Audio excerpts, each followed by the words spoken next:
this is an iHeart podcast. Guaranteed human. Support for the show comes from Public, the investing platform for those who take it seriously. On Public, you can build a multi-asset portfolio of stocks, bonds, options, crypto, and now generated assets, which allow you to turn any idea into an investable index with AI. It all starts with your prompt. From renewable energy companies with high free cash flow to semiconductor suppliers growing revenue over 20% year over year, you can literally type any prompt and put the AI to work. It screens thousands of stocks, builds a one-of-a-kind index, and lets you backtest it against the S&P 500. Then you can invest in a few clicks. Generated assets are like ETFs with infinite possibilities, completely customizable and based on your thesis, not someone else's. Go to public.com/podcast and earn an uncapped 1% bonus when you transfer your portfolio. That's public.com/podcast. Paid for by Public Investing. Brokerage services by Open to the Public Investing Inc. Member FINRA and SIPC. Advisory services by Public Advisors LLC, SEC registered advisor. Generated assets is an interactive analysis tool. Output is for informational purposes only and is not an investment recommendation or advice. Complete disclosures available at public.com/disclosures.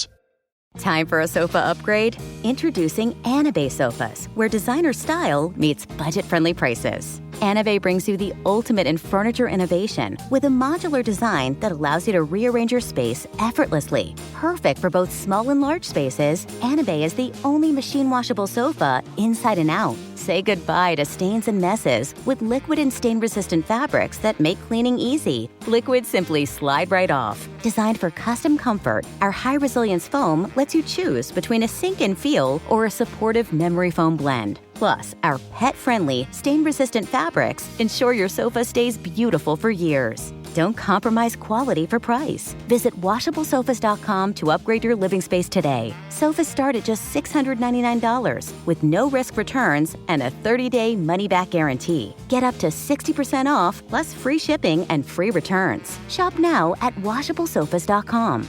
Offers are subject to change and certain restrictions may apply. There's a difference between liking a house and actually getting it. Redfin is built to make up that difference and close the gap between finding and owning the home for you. Redfin agents close twice as many deals as other agents. So when you find a home you love, you're not a step behind when it comes to making an offer. That means less watching great homes disappear and more focus on the one you'll call home. Redfin helps turn saved listings into real addresses. Get started at redfin.com. Own the dream. Hey, this is U.S. Olympic gold medalist Tara Davis-Woodhull. And I'm U.S. Paralympic gold medalist Hunter Woodhull. As athletes, our lives are about having a clear path. And a team that you can absolutely trust. So when it came to getting the best mortgage, we chose PennyMac. PennyMac is proud to be the official mortgage provider of Team USA and you. Learn more at pennymac.com. PennyMac Loan Services, LLC, Equal Housing Lender, NMLS ID 35953. Licensed by the Department of Financial Protection and Innovation under the California Residential Mortgage Lending Act. Conditions and restrictions may apply. Hey everybody, I'm Robert Evans. This is not really an episode of Behind the Bastards. I just wanted to make sure people had access to the full audio of all of the interviews I conducted for the World is Burning episode that ran earlier this week. So this episode is just the unedited audio of all of those interviews. There will be a normal episode coming on Thursday as well. So to start off, we have the unedited audio of my interview with those two Chilean activists. And I'm going to play that right now. Yeah, so would you guys give or you, Stephanie, if you'd like, give an overview in your own words of why these protests started? Obviously, like the kind of foreign headline is bus or public transit, fare increase leads to protests. My understanding is that's just sort of kind of the spark that lit a bunch of tinder on fire. Yeah. But I'm interested in, what you blame it on. Yeah, the last year we are participating in different protests for this different thing about problems that we have almost start with the Pinochet, with the Q. Mm-hmm. Stuff about the como FP. With the pension plan system and the education that is really high cost, and the healthcare problem, and really expensive transportation, and the como mal como el sueldo mínimo que nunca se ha ajustado. Yeah, the minimum wage is very low. So, right. Yeah, it's like you said, where what initially started this protest was a group, a bunch of students who were evading the metro. So to protest the rise in the fare, which is the second or third time they've raised the metro in the last 3 years. And so it's the most expensive metro in South America, and even though for someone from the United States it might seem it's still very cheap, or how are they only protesting over 10 more cents or whatever, but in Chile, if you make the minimum wage, you could be spending almost 20% of your wage on the metro, and so wow. It is very expensive here. And so what happened is a lot of students were getting together as like a big group, and so there would be hundreds of them, and they would all rush into the metro together and jump over the turnstiles. And so that's how it all started, and then the police were very heavy-handed in their reaction and got very violent, and then it got kind of worse from there, and so the protest exploded into more of a general protest because there's been a lot of problems in Chile, and there's a lot of inequality and a lot of things that have never been fixed since the dictatorship. So they're still using the same constitution that was written by Pinochet, and and there's lots of other things. The corruption of Piñera, the current president, and then a lot of people protest over the last couple of years about the pension plans, the AFP, and so collusion of company selling land for hydroelectric companies too, only for business. And it's really interesting because in Chile, almost 10 families they have control for of the they have control with the tienen como control del país más o menos, como son las más ricas. Yeah, so it's similar to the United States, where there's a couple hundred billionaires that are kind of controlling everything, but in Chile it's literally 10 families, and these 10 families are very, very rich and have a lot of control in the country. But yeah, so it's about a lot of things, the protest now. And would y'all walk me? Sorry. In this. No, please continue. Please continue.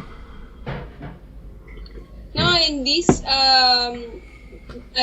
this period of the Piñera, that is the president. Yeah. This is the second period. Second term for Piñera. Yeah, he has.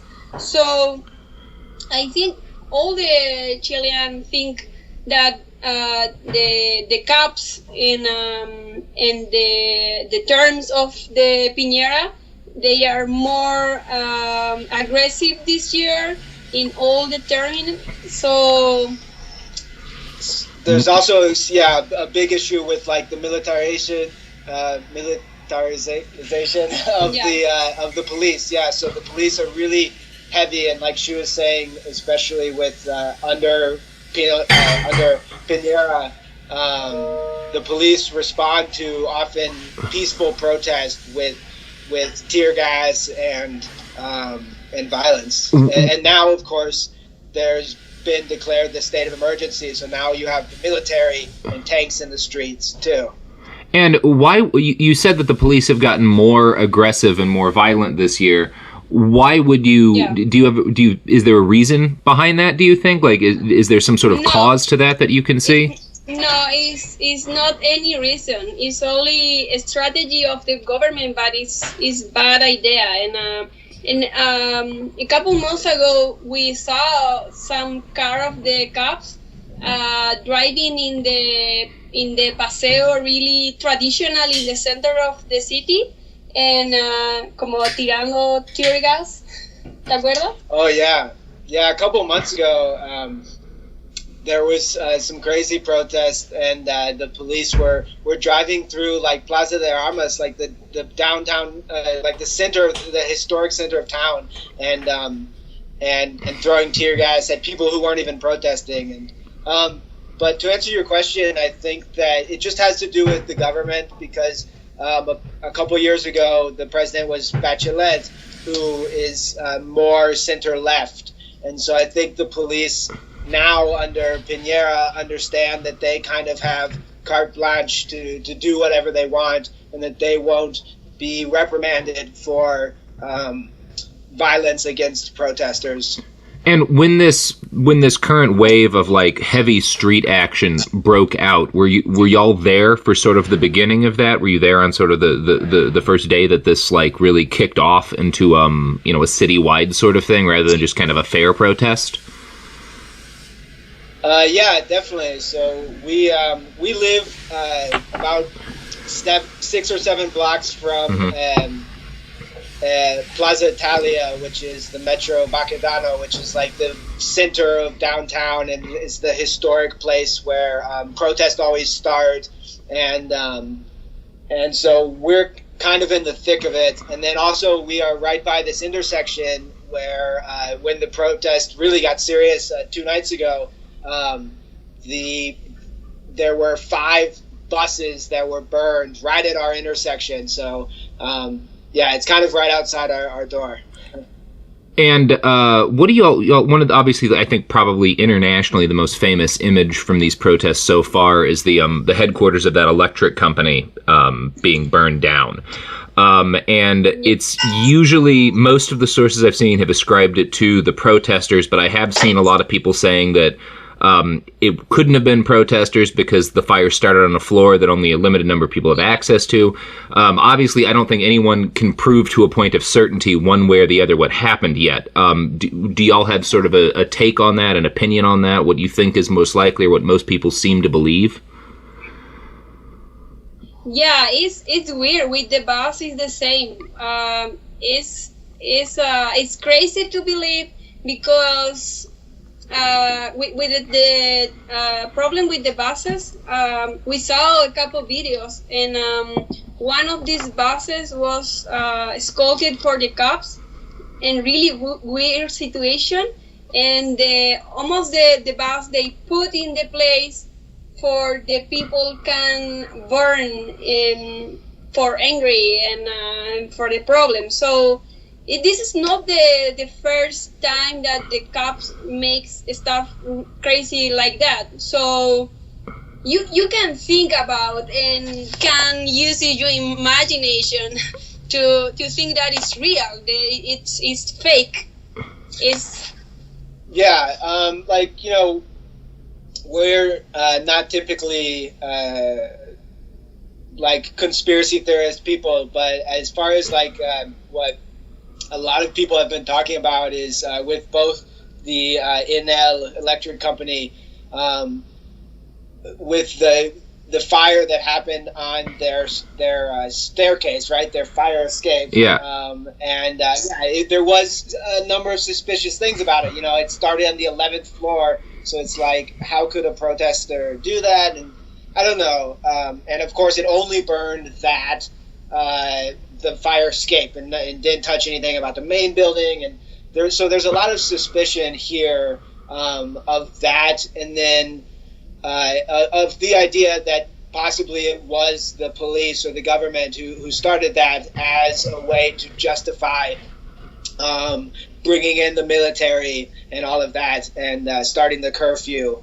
And what's definitely thing is very similar is these 5 buses that were burned outside of our apartment.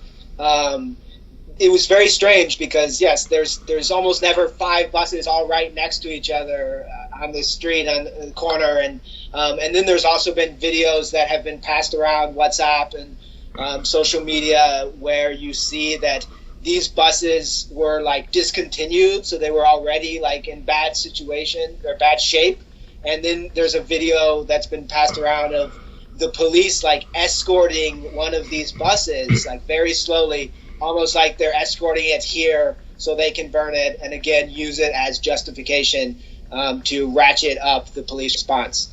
So it's hard to say, and you don't want to be a conspiracy theorist, but certainly there's suspicious things happening in that regard. And on the street here, almost every Chilean that we've talked to has said that they pretty much believe that it was the police that were doing that. And in terms of what you've seen in person from the police response to all this, how would you describe how you've watched the police deal with the protests so far? Like, what have you seen?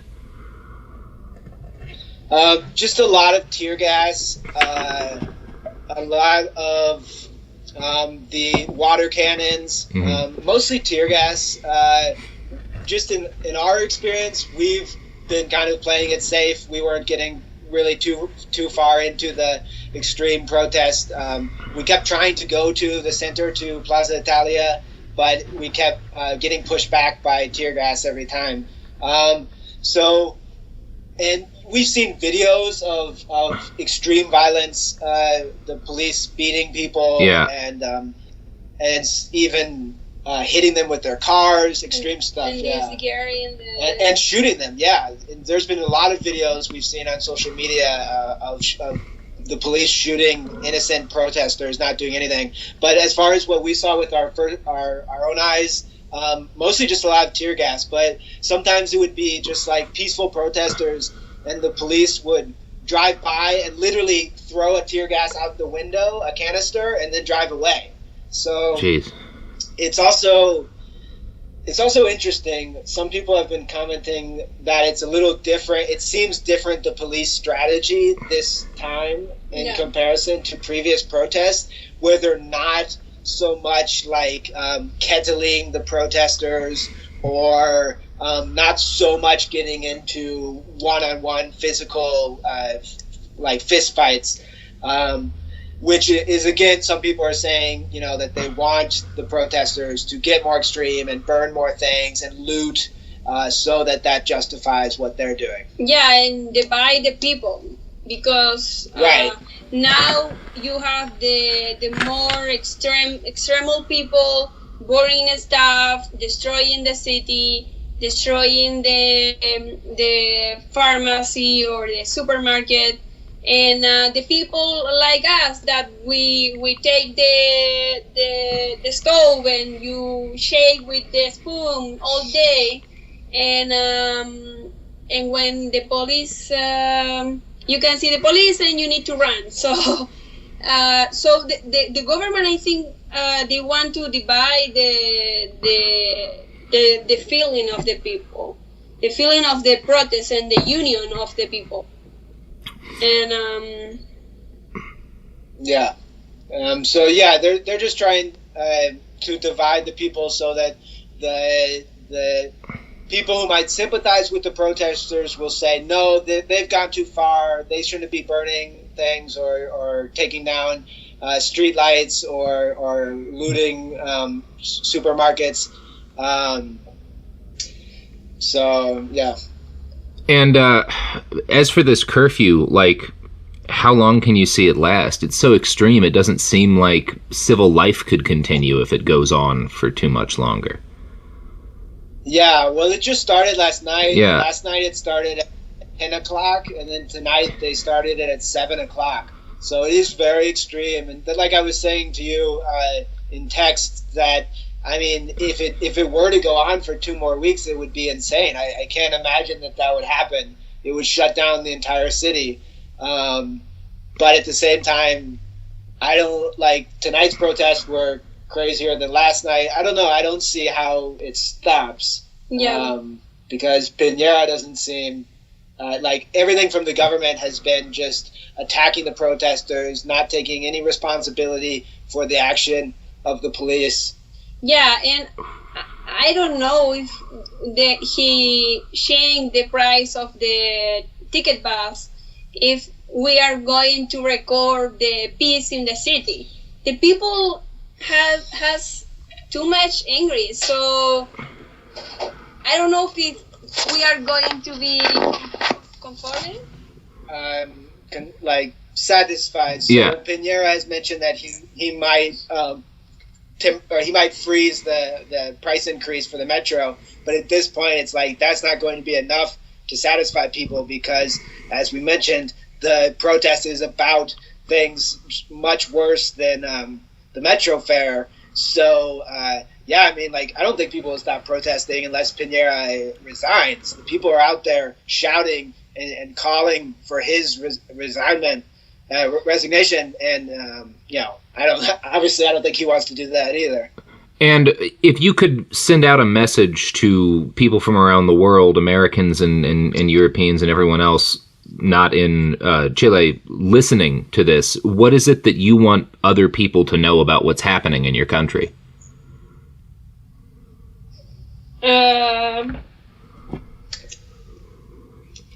I don't know. When we live in Colombia, the most common stuff that the people ask us it was why we leave Chile when Chile is so good country, and all the system is so good.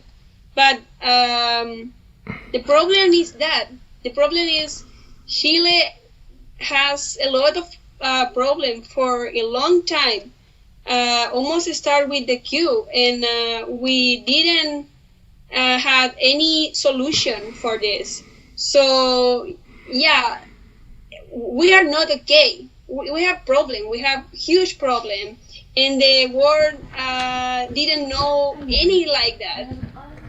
So yeah, I guess I would just say to people that I hope that people are aware of what the Chileans are protesting for, and that they understand that it's not about the metro fare. It's not only about paying 10 cents more, that it's about deeper, profound issues that are at the core of this country, like, for example, still having the constitution that was written by a dictator and things like that. And so, yeah, like Stephanie was saying, kind of that people maybe need to understand that life is really not so easy in Chile, or maybe it is easy for 20% of the country, but a lot of the people here are really struggling,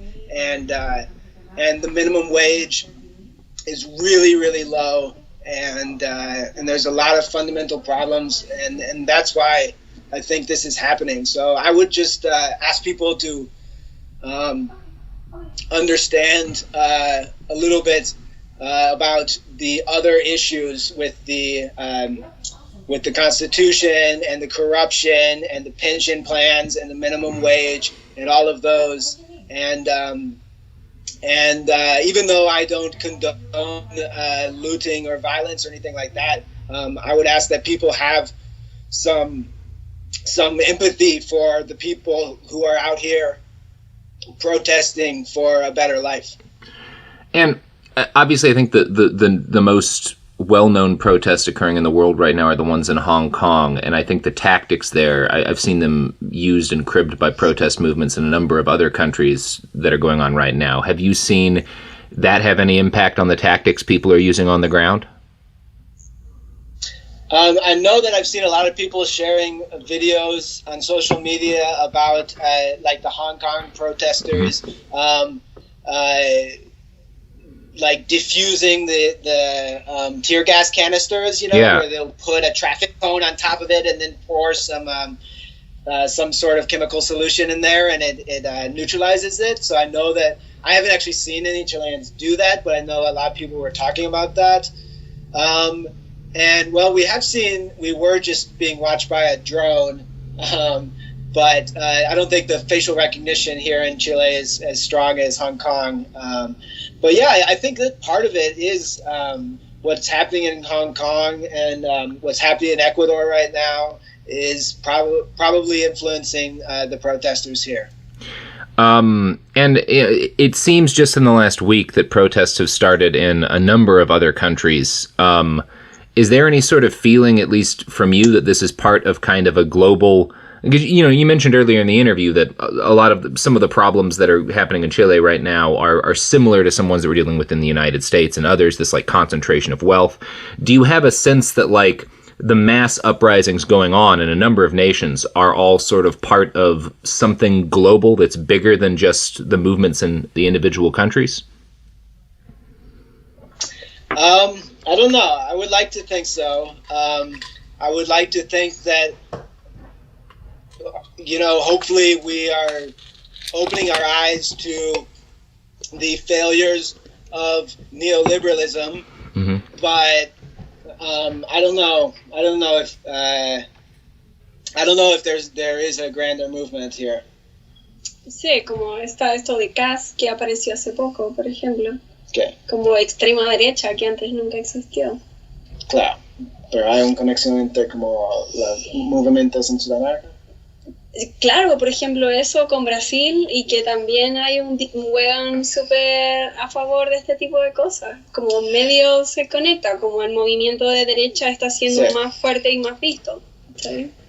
So another thing is that we have the left maybe is growing stronger and using more forceful methods because of the growth of the extreme right in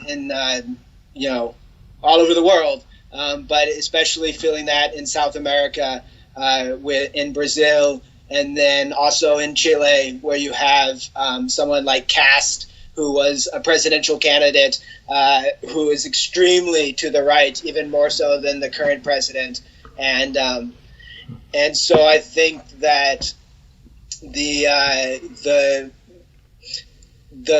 maybe in some ways the left is responding to that and a fear of the extreme authoritarian return to dictatorship, right? Like you have with Bolsonaro in Brazil, or Cast, who knows, could be president of Chile one day.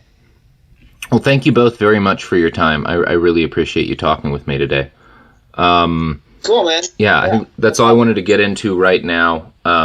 Obviously, I'll be in touch with you as I figure out kind of my schedule, and please do keep me updated on y'all and what you see happening outside your door. Yeah. Okay, yeah, definitely. I'm happy to send you some photos. Please. And, if you make it down here, we'll show you around, and send me a link to your podcast. Yeah, absolutely. Thank you both so much for your time. Okay, cool, man. You. Have a good one. You too. Bye. Bye. Okay, I'm back, and that was the Chile interview. And next we have my interview with Jody Ayoub over in Lebanon, so I'm going to play that now. Hey, Joey. Hey. Hey, sorry, is this a good time still? Yeah, it is. How are you? I'm doing good. How are you doing today? I'm good, thanks. Yeah.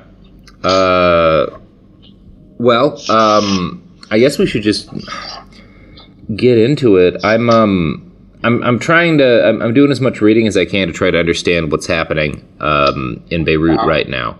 Yeah. And obviously, there's a lot to keep track of. I've been covering Iraq and Syria for years, and I would say I barely have a minimal level of competence in either of those nations' politics. So I'm pretty new to focusing on what's happening in Beirut.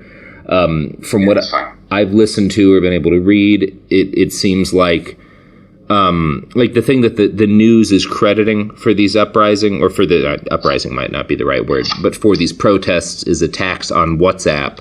When I've listened to or read things that other people in the area have written, it seems like the wildfires that swept the country, and the fact that this helicopter fleet that was purchased by volunteers and then allowed to kind of decay into obsolescence, the fact that just in general the government has been very ineffective at dealing with major problems like those wildfires is a much bigger reason for the protests. But I'm interested in kind of your telling of why this has all happened, and sort of where you see things as being at right now.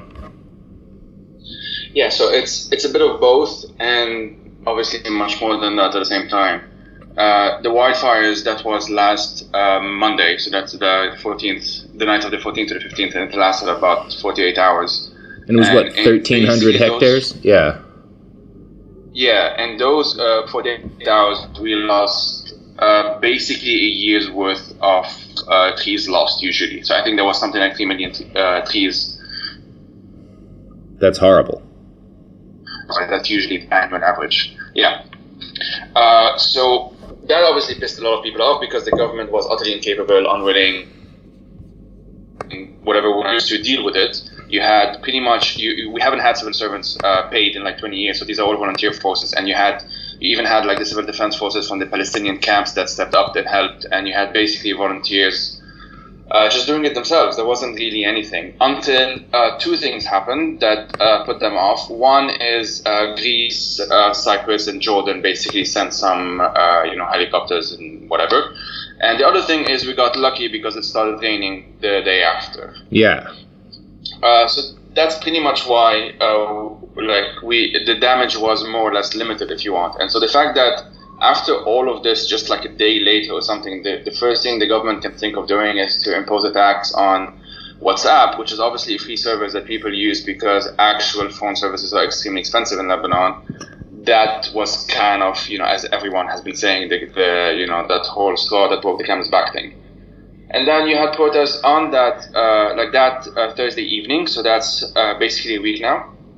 And in that protest, you had lots of roadblocks. You had basically some of the usual protests that we have been seeing before. And during that protest, one of this, if you want, symbols that became this, point of unity, I guess, is there was a bodyguard of one politician took out his gun, started scaring people. People were not scared. They were actually fighting back. And then you had this woman who kicked him. And that became this sort of meme, and it became super popular, and that kind of galvanized everything. And then after that, it became sort of like a daily story. More people come down, there's a bit of repression, then the next day even more people come down. Kind of a familiar story if you see where I'm going with this. Yeah. And now it's day number 8, and people are still in the streets, and it's way more than just in Beirut. And it was, the biggest protests so far were something like a quarter of the entire population that got out into the streets. Am I right on that? It was like 1 million some odd people. Yeah. That's the numbers I've seen is something like 1 million, like 1.2 million to 1.7 million, and Lebanon is something like 5 million or 6 million if you want to include refugees as well. That's almost that's a unbelievable. Significant percentage of the population. Yeah, I can't imagine. Yeah. Protests of that scale ever occurring in the United States. Like it would literally be one of the most significant happenings in the history of our nation. Does it feel like that to you? Like this is one of the most important things that's happened in the history of Lebanon? Yes, for 2 reasons, or even 3 reasons. I was involved, so I'll kind of give some background here. I was involved in the 2015 protests, those that followed the waste crisis. As an organizer in its early weeks. And one thing that happened then that is not happening now is that back then it was really centralized to Beirut. And you sort of had like a sort of middle class focus to it, if you want. Now it is completely spontaneous. There's actually no organizers. And Beirut is actually not even the most impressive one. You have protests in Tripoli that have been going on every single day. You have protests in Nabatiyeh, in the Ba'a Valley, in Zur Musbih, and in Sur Tir in the south. I'm sure I'm forgetting many other places. You pretty much have over 100 or 200 or 300 roadblocks every single day right now, and it is utterly spontaneous. It's not. There's no organization behind it. So that's really one of the main. I kind of mentioned both at the same time. The fact that it's not centralized in Beirut, and the fact that it's spontaneous. And you have much more of an awareness, if you want, that we tried in 2015. It kind of led to more or less good stuff in 2016, but not enough. Like the Beirut Madinati campaign during the municipal elections of Beirut kind of hinted that things were going in the right direction. But then you had the elections last year, and I think we had 1 independent or 2 independents that actually got in parliament, and that was about it. Because the whole system, usually Lebanon is divided between March 8 coalitions and March 14 coalition. they kind of came together last year to defeat civil society, if you want. And they've been doing this time and time again. The current government is a government that historically has actually been of parties that were actually opposed to one another. Hariri's Future Movement and Jamon Basil's Free Patriotic Movement, not to mention Hezbollah and Amal. These are coalitions that kind of get formed on and off, in a sense, depending on the circumstances. And what can you tell us about sort of the nature of how the security forces have responded to this? I can tell you that, like, a lot of what I've seen on Twitter has been, there have been some pictures of, like, Lebanese soldiers, with tears in their eyes. And I guess sort of the thing we're led to take out of that is that even the Lebanese, like, police and military are very sympathetic to the protests. I can't tell what's actually happening on the ground. So I'm wondering, what is your take on that?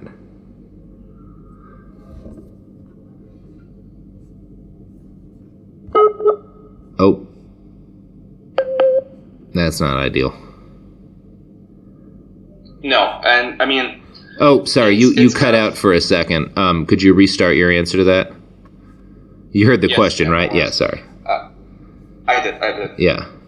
It depends on when and where. You did have some instances where the Lebanese army was sort of restrained, like it actually stood in between protesters and what we would call shabiha, so some elements of the sectarian parties that are basically let loose to intimidate people, if not do worse. But in other cases, like when we were tear gas last week, that was the Lebanese army as well doing it. So it really depends on when and where.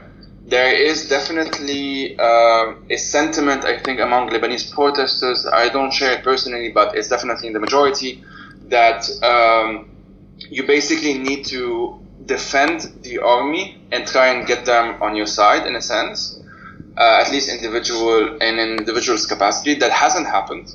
I don't think it will happen, but that hasn't happened as of now. Because one thing to really understand, that the main difference between the army in Lebanon and the army in other places in the Middle East and North Africa is that the army in Lebanon is not the strongest force in Lebanon. That's Hezbollah. Yeah. And basically, everyone knows that. And so it's not seen as, we might have a military coup or anything like that, because that's not really in the realm of reality, if you want.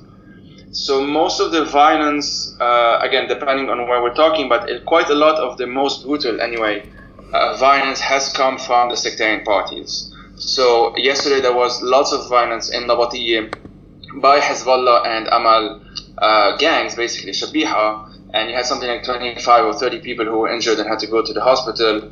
And in the evening yesterday, you had also, again, I'll just use the word Shabiha, of the Free Patriotic Movement in another area not too far from where I live that attacked people as well. Actually, I'm not sure how many people were injured in that one. It wasn't as serious as the one in the south, but it was fairly serious as well. So you do have these tensions between a spontaneous, if you want, sense of the fact that we're getting at the point where we can no longer tolerate 30 years of this. 2 days ago was the 30th anniversary or commemoration, whatever, of the Ta'if agreement, the agreement that was signed in 1989 that ended the Lebanese civil war, and they signed it in the city of Ta'if in Saudi Arabia. And that system sort of codified sectarianism even more than it was before the war. It did a number of things I won't get into now, it's not that relevant, but what it did really is make it almost basically impossible for anyone to identify in any other way other than with your sect.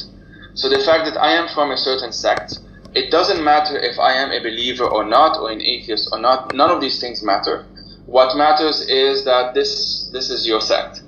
And so you vote according to that, and you vote according to sect and according to where your family is supposedly originally from. So for example, I can vote in Ashrafiyya, but I don't live in Ashrafiyya. I live in a different part of Lebanon.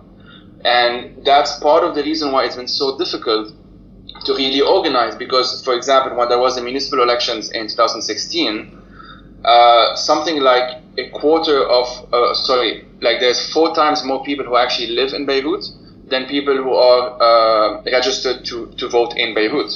So you have many of my friends who I don't live in Beirut, but they live in Beirut.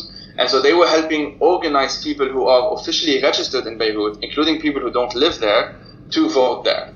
So that's kind of just like a small example of why it's been so difficult on all levels to really organize for an alternative to the sectarian system that we have now. And it does seem like what we're seeing, and again, this is my perception as a very much an outsider, that some of this sectarianism is starting to fade in the face of kind of an understanding that more solidarity between groups is necessary if you're going to actually deal with sort of the problems that are making it so expensive to just live a basic life in Lebanon. Is that what you feel you are seeing, or would you say I'm kind of off base there? No, that's definitely what's happening. That's really been that is the most extraordinary thing that's happening, and that's why it really feels different than before. Again, as someone I've been involved in protests since I think 2010 was my first one, and I went to the very brief one 2011. There was some stuff in between, and then 2015 was the big one, and then you had, as I said, 2016, 2018. But there is nothing really like what's happening now. Now you have chants in Tripoli, a Sunni majority town in the north, saying openly, and people in the hundreds of thousands repeating these chants, we are with you in Nabatieh, which is a majority Shia area, until the death, and we are I don't know how to translate these, but we stand in solidarity with Nabatieh and with Beirut and Sur and all of these other areas. And there is very much a sense that something has been broken, and in a good way. There is a way of doing things that is extremely difficult, that even if people stop protesting today, which I don't think is going to happen anyway, that it is impossible for the government to just continue and do things as they have been doing so far. And one symbolic way that has been happening has been through extremely rude, if you want, insults that people have been throwing against politicians, notably this song that we have been repeating about Gibran Basir, which is basically fuck his mother. That's basically what it means. Yeah. And that has been repeated against pretty much all major politicians, including, although much more shyly, with someone like Hassan Nasrallah, the leader of Hezbollah, and some of the other leaders that have had this sort of more sectarian bent to their politics, even though they were all part of the sectarian system. Now, that's just the fact that "fuck your mother," essentially is a chant like that. You're talking. Lebanon is particularly Beirut is kind of a very much a city of the world, but Lebanon, and again, correct me if I'm wrong here, much more traditional in a lot of aspects. The fact that people are saying things like this that are so explicit and so kind of obscene is a marker of how extreme the situation has gotten. That would even be seen as acceptable. That seems very shocking to me. Yeah, I mean, these insults are very common, but they are not common towards the politicians. They're not common towards people that you would call, or Fakhamat al-Ra'is, you would give them honorifics, Sir and Mr., Your Excellency, that sort of thing. And the fact that you have people explicitly, when they're being interviewed, if people who aren't going down to the streets, what they've been doing basically for the past week is just open some of the channels, LBC for example, and you have this split screen into 6 different, areas of Lebanon, and people just being interviewed and giving their opinion. And the sense that you get, whether you're on the streets or whether you're just at home, is that there is something that is no longer taken for granted, which is that these people have lied time and time and time and time again. And of course, those in civil society, as you might call them, or the activists, or even the working classes that are the most affected, these are known. None of this is serious. Sorry, none of this is new. But there is something about how all of these things happen at the same time that I don't want to say that people just woke up one day, because obviously that's not how things happen. But it's just that, as we say, the wall of fear, if you want, has been broken. That's a bad translation, but that's basically what it means. And that we are getting to the point where even in Nabatieh, which, as I said, it's in the south, very much an area where Hezbollah and Amal have a lot of influence. Where you have, yesterday it was Amal and Hezbollah's Shabiha attacking protesters, and then the next day people in Nabateeh, they're still, as we're speaking now, on the streets. And something like an hour ago, 2 members of the municipal council of Nabateeh, because of being forced by the people to resign, essentially. So you've been having these pressures. And just before we spoke, something like, just before speaking now, something like 2 hours ago, the president, Michel Aoun, also spoke, and it was such a contrast to what's been happening. It's 8 days after we started. He hasn't said a single thing before now. And the film, which it says live, but it is very obviously edited. You have lots of different scenes that keep on changing. It's obviously an edit. And he looks exhausted because he's fairly old. And what he said is utterly disconnected from reality. Like, he could have said nothing and it would have made absolutely no difference. In fact, I think he just pissed people more off at this point. And let me think of the right way to phrase this question. Do you, like, what is it that you think would be most, most of the audience listening to this, most of the people listening to this are going to be, Americans, Europeans. What would you say if you could try to get just a couple of basic facts to them? What is the most important thing for them to understand about what is happening in Lebanon right now? And is there any way for them to help and to express solidarity with the Lebanese people who are currently protesting against their government? Well, for the latter is, I guess, a bit easier, faster to answer, because there have been lots of diaspora protests. So I would guess show your support to these people there, because the Lebanese are pretty much everywhere. So that's the second question. The first question is, if I would summarize it, there was a civil war between 1975 and 1990. I am of the generation that was born right after. I was born in 91. But to use that example a bit symbolically, just before I was born, there was the amnesty law that was passed, which gave immunity to most crimes committed during the Civil War. So most people who ended up in power after that were active participants in the Civil War. One of the most notorious examples of that is Nabih Berri, who's the leader of the Amal movement and has been leader of the Amal movement since the 70s. He has been Speaker of Parliament since 1992. So he's been Speaker of Parliament for my entire existence, basically. And this is someone, like right now there was a joke before that, we're fighting against sectarianism, and that means that the president, which currently has to be a Christian, and the prime minister has to be a Sunni Muslim, and the Speaker of Parliament has to be a Shia Muslim. The joke was that even if we get into a secular government, the member of Speaker of Parliament, will still be Nabih Berri, because he's been across all of the governments that have passed so far in the past three or so decades. So Lebanon has a sectarian system, a confessional system, I guess is the official word, but we just call it Ta'ifiyya, which is sectarianism. Ta'ifiyya being sect. And the way that works is that it basically makes it impossible to organize politically or even to vote outside of your sect. There might be some, you might be in the sect being Christian and you might vote for someone who is a different kind of Christian, but it is almost impossible to vote, for example, for a Druze or Sunni or Shia, depending on when we're talking about the municipal or general elections and that sort of thing. So it has kind of consolidated differences that sort of were fought out during the war, if you want. I'm grossly oversimplifying the Civil War here, obviously. Mm-hmm. It consolidated these identities, and it made it impossible for those of us who want to identify simply on a civil level, only as Lebanese citizens. It made it impossible for us to only do that. And this is what the past week has basically been challenging. And we've been seeing much more of a sentiment that we are doing this as one people, basically.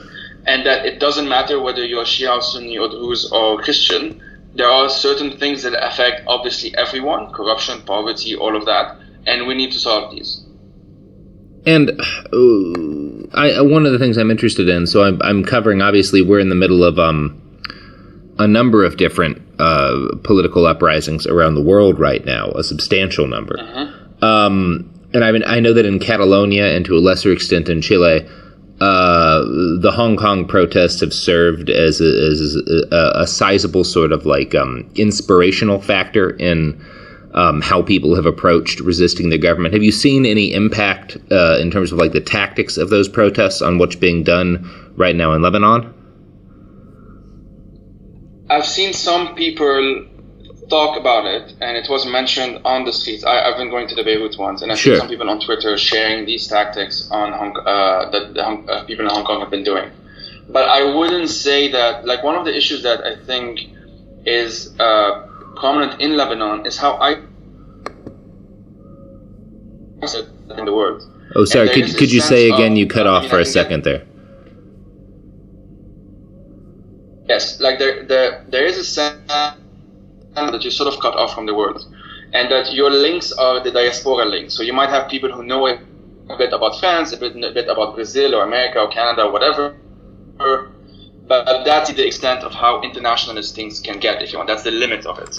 So you don't have as much of an influence from the rest of the world outside of the Arab majority world. So you have had some sentiments from what I've seen primarily in Tripoli in the north and in Beirut towards, for example, sending solidarity to Sudanese protesters at the time or to Iraqis right now. You have this a bit, but primarily the overwhelming majority are simply focusing on what's in front of them, essentially. And so because this system that we're talking about has really hampered Lebanon or the Lebanese and people who live in Lebanon as well, because don't forget there are also Palestinians and Syrians and migrant domestic workers and so on. It has hampered everything to the point where it's just become impossible to look at anything else. And so my hope is that we solve this issue now, and I don't even think we're going to fully solve it, obviously, but we start putting cracks in the system. And this will allow people in Lebanon, I think, or maybe that's the optimist in me, to sort of regain a bit of confidence, and that hopefully can lead to us learning more things in a more long term. It's just that right now the struggle has really been to maintain the momentum every single day. That's really been the main thing. And because Lebanon is so divided by region, you don't have a train or a metro or something that really links the region. Everything is just by car. It's been very easy for these sectarian parties to sort of lock off, if you want, an area from the other. And that's sort of been what's happening. But thankfully, through the internet, social media, but also through some of the coverage on the news, we've been able to see what's been happening in other areas. And that has sort of strengthened individual protests as well. And that's part of what seems like we're kind of watching the worst nightmare of the powers that be in Lebanon occur, which is these different groups that have been split by sort of sect, realizing that they all have much more in common with each other as fellow working class people, as people who have to, who can't count on, stealing millions of dollars from the larger chunk of the country, like the normal folks in Lebanon, realizing they have much more in common with one another than with the people who run the country. That seems like what's happening, and it seems like the worst case scenario for the people in charge. Yeah, that's definitely what's happening. I actually wrote down some numbers to show what we're talking about when we're talking about the levels of inequality in Lebanon. This is as of 2014, and it's got worse. It's worsened since. The top 1% receives approximately a quarter of the total national income, which means that the bottom 50% is left with 10% of the national income. The bottom 50% makes, and this is in euros, the study was done in euros, bottom 50% makes about 3,000 euros per year. The middle 40%, and this speaks to how there isn't really a middle class anymore. You sort of have a class that's in between. The middle 40% makes 11,000 euros a year. And then it goes up and up and up. The top 10% makes 81,000. The top 1% makes 334,000. And then the top 0.1% makes 1.5 million. And the top 0.001% makes 47 million. Jeez. So you would have in a city like Tripoli, which is one of the poorest, it's the biggest city, basically. It's the second biggest city in Lebanon, and it's the poorest at that. You have, I think, 2 or 3 or 4. I kind of keep losing count of who's the billionaire and who's a multi-hundred millionaire. Billionaires in Najim Miati and Saad Hariri are both from there, and they are billionaires. This is just an example. This is the sort of situation, and these are the numbers that we have. There are numbers that we don't have. We don't know, for example, on the side of Hezbollah, how much money is coming from Iran. We don't know all of these numbers, and we don't know how much of the money that these Lebanese politicians, warlords, oligarchs, whatever have, how much of it is actually in Lebanon. You have people that were mentioned in the Panama Papers a few years ago because they have, offshore accounts here and there. So, and Swiss banks are always mentioned as part in the protests because it's so common for us to just assume, and obviously it's accurate, that they have so much money in Swiss banks. This is just really like a taste of the situation that's here. So it's not just that people suddenly are realizing that they're, old Lebanese and they have these things in common. It's not that in itself isn't really new. It's more that the only ways people have been able to mobilize so far, because of the combination of sectarianism, as we mentioned, which is consolidated and basically made into law, but also the issues of the lack of public space, the issues of it's very difficult to actually physically get from one area to the other because of the lack of public transport, it's been just extremely difficult to kind of shake the system hard enough to allow independence, at least as a start, to get in and show just by example. It's been basically impossible to show by example that an alternative is possible. So the hope here is, at least that's the sentiment that I'm getting, that most people are hoping, that this government falls. What comes after it depends on who you talk to. Some people want a sort of technocratic government that temporarily replaces it, and then you have early elections. Other people are just calling for early elections directly. And their hope basically is that this time, just as in last year we almost got a few independents, this time we will be able to do way more because the people, the sectarian warlords and oligarchs that united against us are extremely unpopular. And this time, hopefully, or next in this imaginary future election, they will be less able to mobilize in the same way that they did before. Well, Joey, thank you so much for talking with me today. Is there anything else you wanted to talk about or wanted to mention before we draw this to a close? I would just ask people to basically keep an eye out on what's happening. I don't know if it will get worse. I'm hoping not, but it's very difficult to predict what some of these sectarian parties, how they will react if they feel that the only thing they have to stay in power is to basically show some force because they all have armed militias. And that's obviously the worst case scenario. The best case scenario is that the pressure is so overwhelming and so decentralized. So I'll mention this as a last thing. The fact that it's so decentralized means that if, for example, Hezbollah wants to crack down on people in Nabatea, you will have people in Tripoli telling those people in Nabatea that we stand with you. And there is this popular, I think it went viral, video of in Tripoli, the third night or something, people chanting, before chanting Shab Yurid Isqat Nizam, the people want the downfall of the regime, which obviously has been a popular chant, obviously from 2011, now re-adopted much more strongly in Lebanon. Besides that, they said something along the lines of, if they shut down all the squares, our square will remain open, the Tripoli square, Sahat al-Nur. And that's sort of the end note that I can end on, because it really shows that it will be very difficult, not impossible, but very difficult for the ruling establishment, these sectarian warlords, oligarchs, to shut all of this down. That, I think, is very difficult for them to do. Well, thank you, Joey. Thank you for talking with me, and thank you for sharing your impressions of what's going on in your country. I really do appreciate it. Thank you. Thanks for your time. Yeah.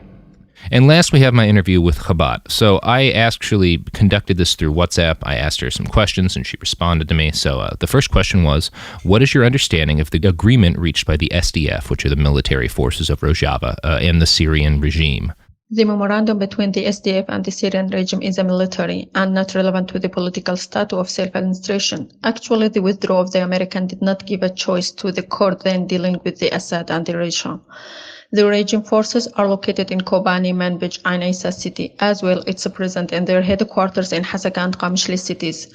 The officials of the self-administration says that it's a duty of the Syrian government to protect Syria international border from the Turkish occupation to avoid having the same scenario of Afrin. I talked to many people from Qamishli about that. They said they are not happy to receive the regime after all these years of self-autonomous, but at the end regime might be better than Turkey. And others said they will leave if the regime take over this area, including me, as many of them participate in the 2011 demonstration against Assad. The second question I asked Khabat was, how do you believe closer integration of Rojava to the Syrian state will affect the progress of the women's revolution?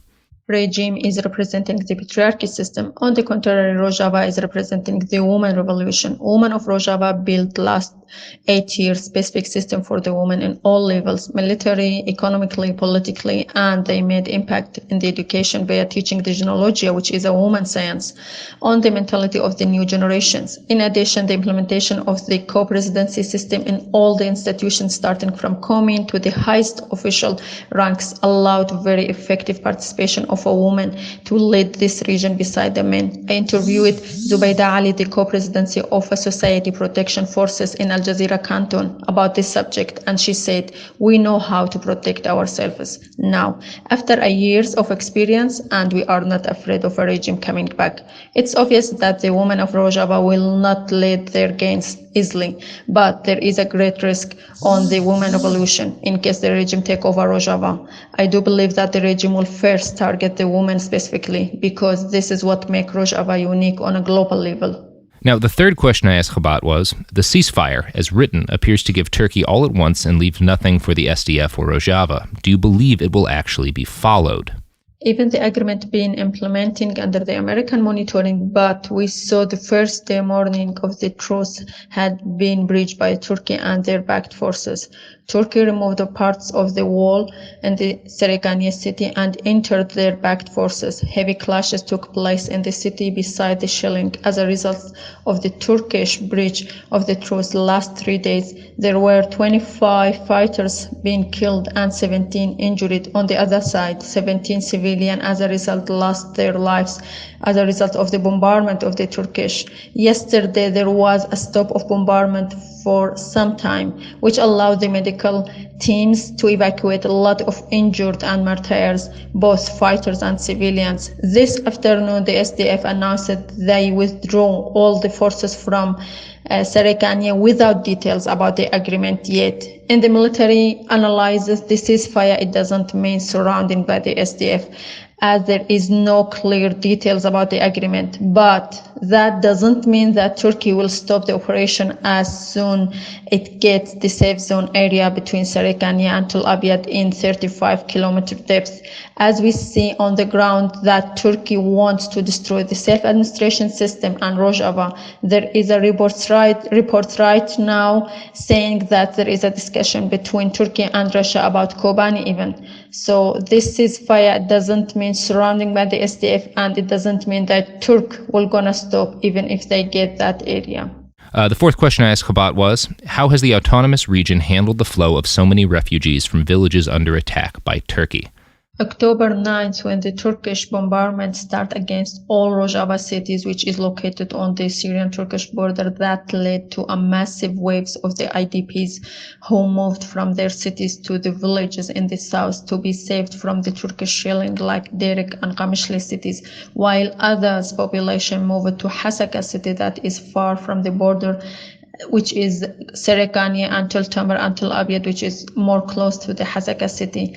And those three last cities are most affected by the Turkish attack. The numbers of the IDPs, it's increasing, and until now it's get around 200,000 persons who have been displaced from their houses. Self-administration municipality of the Hasaka are receiving basically the IDPs, and they get some support from the UN agencies, NGOs, and local associations as they are transferring the schools to shelters. But there is a lack of services. I went to in the past days to these shelters, and there is every time new numbers increasing very fast, and the humanitarian situation get worse, and the response is so slow comparing to the needs.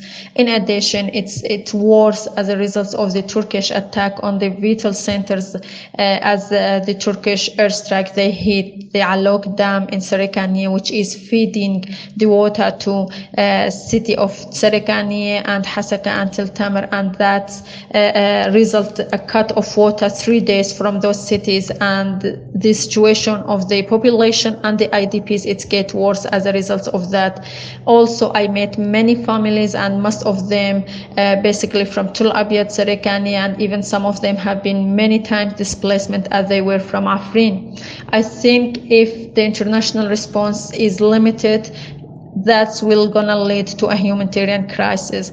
Even I met the head of the West municipality of the Hasaka, Muhammad Shami, and he was explaining to us how it's there is a pressure on the city and there is no support. For example, he gave an example about the needs of the bread. He said we use it to bake 35 tons of the flour daily. For Hasaka only, last days we are baking 50 tons, and we cannot cover the needs of the population.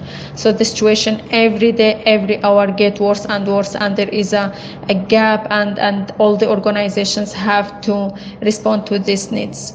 The fifth question I asked Khabat was, how constant a presence is Turkish air power? I've read a lot of stories of convoys being bombed. Has this changed the way you travel during the day?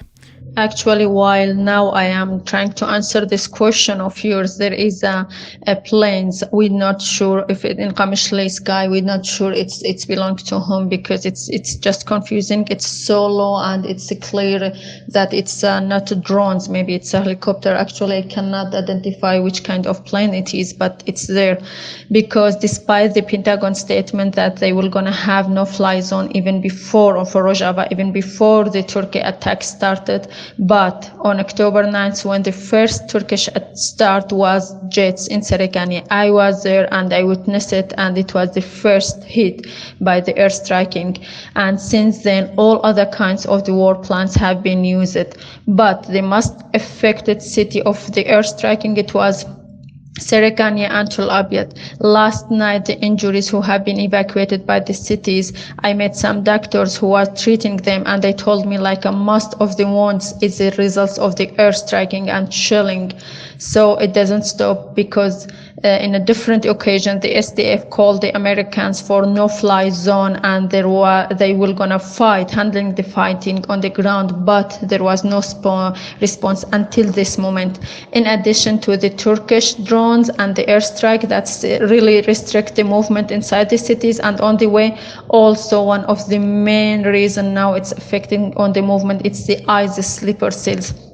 Even in the first day, there is because they became very active recently, and there is a sources confirmed that they opened the way to the Turkish-backed forces, which led that they controlled on the M4 highway, and as a result, they executed the civilians, including the co-presidents of the Syrian Future Party, Havrin Khalaf.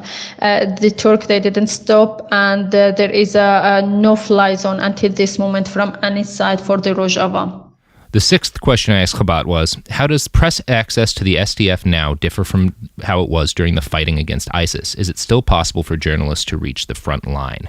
Actually, if we're going to talk about the operation against ISIS and how it have been globally covered by all the media, because at that time there were the SDF forces, they provided protection and the coordination for them on the ground, and they managed to cover all the operation without any, like a cases that they for the journalists to lose their life or anything like that. While in this operation via the Turkish attack, there is last 10 days, 4 journalists lost their lives and other 7 have been injured, because now even the limited, the access, it's limited for the media because of the security reasons. There is a shelling, airstrike, ISIS sleeper cells, and also there is a fear from the Syrian regime present also. So there is no comparison in a way. Because of that, we can say like this operation can't be covered as it have been covered like the operation against ISIS, unfortunately.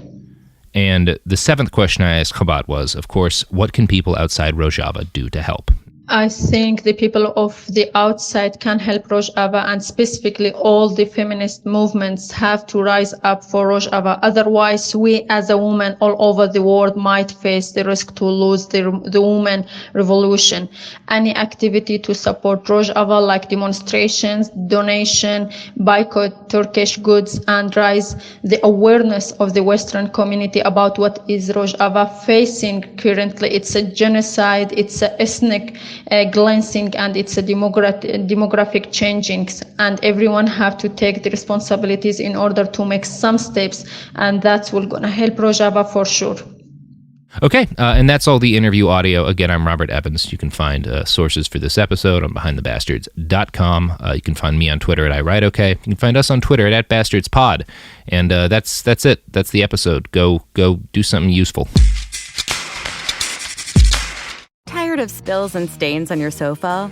Wash away your worries with Anabay. Anabay is the only designer sofa that's machine washable inside and out, starting at just $699. Plus, Anabay sofas are pet-friendly, stain-resistant, and feature changeable slipcovers and modular pieces. Get up to 60% off site-wide with a 30-day money-back guarantee. Visit washablesofas.com to get yours now. That's washablesofas.com. Offers are subject to change, and certain restrictions may apply. You're listening to a podcast, so you're doing something else too, like maybe scrolling home listings on Redfin, saving places you like without thinking you'll get them. Because that's what house hunting has become. But Redfin isn't built for endless browsing. It's built to help you find and own a home. Redfin agents close twice as many deals as other agents, which means when you find a place you love, you've got a real shot at getting it. Redfin helps turn saved listings into real addresses. Get started at redfin.com. Own the dream. This is Radhi Devlukia from A Really Good Cry. I absolutely love getting outside, whether it's a quick walk or a mindful few steps between meetings, or even a longer run to just clear my head. But the one thing that can really ruin that for me is shoes that just don't feel right. That's why I started wearing Ultra running. With the Ultra Fit, every step feels comfortable, balanced, and strong, like my feet can finally move freely. What really stood out to me was the roomy toe box. My toes actually now have room to spread out, which makes movement feel more natural and comfortable. And when your feet aren't cramped, you feel more balanced, like every step has a strong, stable foundation. I've noticed that with extra space, my foot muscles get to work building strength, so I can actually move with more confidence. Ultra fits and moves with you no matter your pace or your goals. Beginner or marathon runner, they've really become my go-to for any kind of running or training, and I always feel like my feet can do exactly what they're meant to do. Feel the difference by visiting ultrarunning.com and use my code CRY10 for 10% off. That's ultra, ALTRA, running.com. Experience Ultra and stay out there. Winter is in full swing, and Aleve is here to keep you moving. When the cold weather sets in, everyday aches and pains can linger, but Aleve has got your back. With up to 12 hours of body pain relief per dose, Aleve keeps you going with long-lasting body pain relief to get you through whatever the season brings. Chilly days or cozy nights, Aleve gives you that long-lasting body pain relief you can count on this winter. Try Aleve. Use as directed for minor aches and pains. This is an iHeart podcast. Guaranteed Human.